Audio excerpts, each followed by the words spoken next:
So your attention, for example, is mediated by unconscious forces. And you know that perfectly well. And this is another Freudian observation. You know, if you're sitting down to study, for example, your conscious intent is to study. But you know perfectly well that all sorts of distraction fantasies are going to enter the theater of your imagination non-stop and annoyingly. And there isn't really a lot you can do about that except maybe wait it out. You'll be sitting there reading and your attention will flicker away. You'll think about, I don't know, maybe you want to watch Jane the Virgin on Netflix or something like that, or maybe it's time to have a peanut butter sandwich, or you should get the dust bunnies out from underneath the bed, or it's time to go outside and have a cigarette, or maybe it's time for a cup of coffee, or it's like all these subsystems in you that would like something aren't very happy just to sit there while you read this thing that you're actually bored by, and so they pop up and try to take control of your perceptions and your actions non-stop. Maybe you think, well, this is a stupid course anyways. Why do I have to read this damn paper? And what am I doing in university? And what's the point of life? It's like you can really get going if you're trying to avoid doing your homework. And then you might think, well, what is it in you that's trying to avoid? Because after all, you took the damn course and you told yourself to sit down. Why don't you listen? Well, because you're a mess. That's basically why. You haven't got control over yourself at all. And no more than I have control over this laptop. Okay, so there's the memory function of the unconscious, and there's the dissolutive function. That's an interesting one. The unconscious contains habits, once voluntary, now automatized, and dissociated elements of the personality, which may lead a parasitic existence. That's an interesting one. I would relate that more to procedural memory. You know, so what you've done is practice certain habits, whatever they might be. Let's call them bad habits. And you like those things to get under control, but you can't. So maybe when you're speaking, for example, you use like and you know, and you say a lot.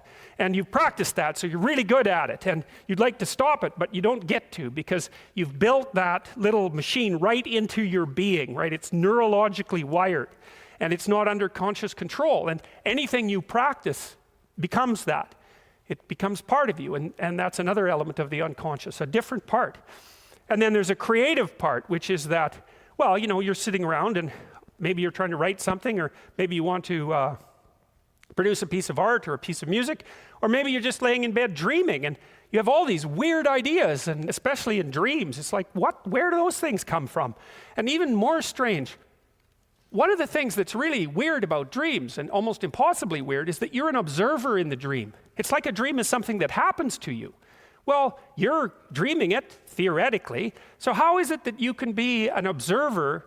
It's almost like you're watching a video game or a movie, but you're producing it, at least in principle, although the psychoanalysts would say, well, no, not exactly. Your ego isn't producing it. Your unconscious is producing it. It's a different thing.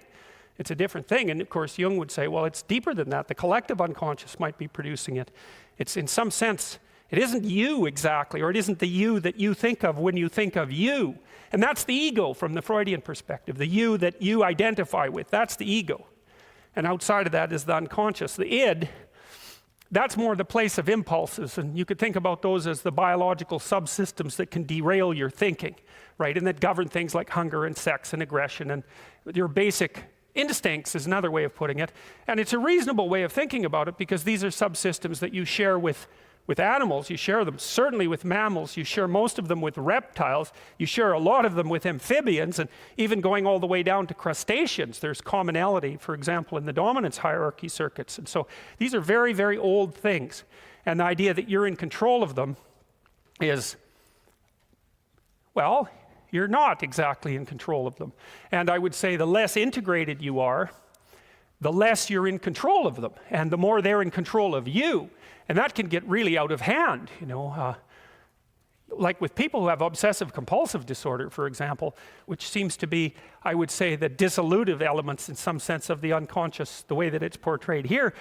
Poor people with obsessive compulsive disorder, they can spend half their time doing things that they can't really control, and they have very strong impulses to do them, and it's very hard on them to block them. You know, they'll almost panic if those things are blocked. And then you have people with Tourette's syndrome, you know, that they'll be doing all sorts of weird dances and spouting off obscenities and imitating people without being able to control it. And sometimes a little bit of antipsychotic medication can dampen that down, but it's as if there are these autonomous semi-spirits inside of them that grip control over their behavior and make them do things. And you know, you find that to some degree in your own life, because maybe you've become very attracted to someone, even maybe you don't want to be attracted to the person, and then you find yourself, you know, texting them when you know perfectly well that you should be going to bed, and you know, you're in a grip of something, and you can't control it, and that's all part of the unconscious.